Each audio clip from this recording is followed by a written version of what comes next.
আসসালামু আলাইকুম, শুভ সকাল। আজকে খামারে কি কাজ করে ইনশাআল্লাহ সকল ভিডিও আপনাদেরকে তুলে ধরার চেষ্টা করব। তো আজকে খামারে সকালবেলায় 0 দিন বয়সী কোয়েল পাখির বাচ্চা বের হয়েছে। তো 0 দিন বয়সী কোয়েল বাচ্চাগুলোকে প্যাকেট করা হচ্ছে। তো এর মধ্যেই কিছুক্ষণ পরেই কিছু খামারে চলে আসছেন যারা বিগত এর আগেও চাঁদপুর শাহরাস্তি কোয়েল হ্যাচারি থেকে কোয়েল পাখির বাচ্চা সংগ্রহ করেছেন, মানে আমার হ্যাচারি থেকে কোয়েল পাখির বাচ্চা সংগ্রহ করেছেন, তারা চলে আসছেন।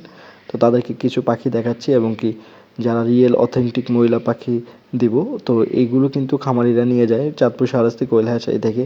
তো প্রতিনিয়ত কিন্তু এইভাবেই কিন্তু যাচ্ছে। আমরা কিন্তু এসব কাজই কিন্তু খামারে করে থাকি, এমনকি উৎপাদন করে থাকি, এমনকি রিয়েল জিনিসটা খামারিদেরকে দিয়ে থাকি যারা তাতে করে এগুলো পালন করে সফলতা অর্জন করে। তো ফরহাদ এগুলো রেডি করতেছে, সুন্দরভাবে কিন্তু রেডি করে এবং কি ওরা কিন্তু খুব দুর্দান্ত চালাক এবং কি কাজেও খুবই পারদর্শী। ছোট মানুষ হিসাবে অনেক দক্ষতা অর্জন করে ফেলেছে এই বয়সে। তো সকল বিষয় কিন্তু তাদেরকে বুঝিয়ে দিচ্ছি, যারা পাখিটা সংগ্রহ করবে তাদেরকে সকল বিষয় বুঝিয়ে দিই এবং কি ট্রেনিংয়ের ব্যবস্থা করি। আমার এখানে আসলে কীভাবে কোয়েল পাখিটা পালন করতে হবে, এই ফাঁকে ইসমাইল এবং ফরহাদ কোয়েল পাখিটাকে ভালো করে প্যাকেটিং করতেছে। এভাবেই নিলে কোয়েল পাখির বাচ্চারা সুস্থ সবলভাবে যেতে পারবে। তো ইতিমধ্যে দেখা যায় যে আরও 2-3 জন লোকজন চলে আসছে।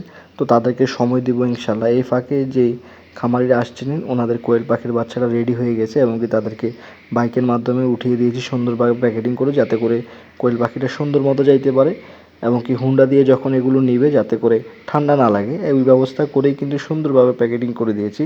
তো এরপর আমাদের পালা হচ্ছে মহিলা পাখি ধরার। মহিলা পাখিগুলো বাছাই করছি, বাছাই করার পর ধরা হয়ে গেছে। ওই সময় ভিডিও শটটা নিতে পারিনি।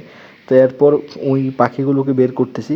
পাখিগুলোকে 30 দিন বয়সী মহিলা পাখি অনেক ভারী হয়, তো ওরা কিন্তু ওজন দিতে একটু কষ্ট হচ্ছে, যাতে করে যেহেতু ছোটো মানুষ ওজন দিতে একটু কষ্ট হয়। তো বিষয় ওইটা না, একবার সুন্দরভাবে ওদেরকেও কীভাবে নিতে হবে, কোন পদ্ধতিতে নিলে গাড়িটাও নষ্ট হবে না এবং কি সুন্দরভাবে যেতে পারবে, সব কিছুই ডিটেলস দিয়ে বুঝিয়ে দিচ্ছি।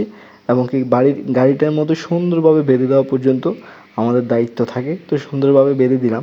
তো তারা কিন্তু তরুণ উদ্যোক্তা এবং কি পুরাতন খামারি, এটা নিয়ে কিন্তু ব্যবসা করে থাকে। কোয়েল পাখির বাচ্চাগুলো নিয়ে খামার করে ডিম উৎপাদন করে থাকে, চলে যাচ্ছে। আজকে এই পর্যন্তই, দেখা হবে পরবর্তী ভিডিওতে। আসসালামু আলাইকুম।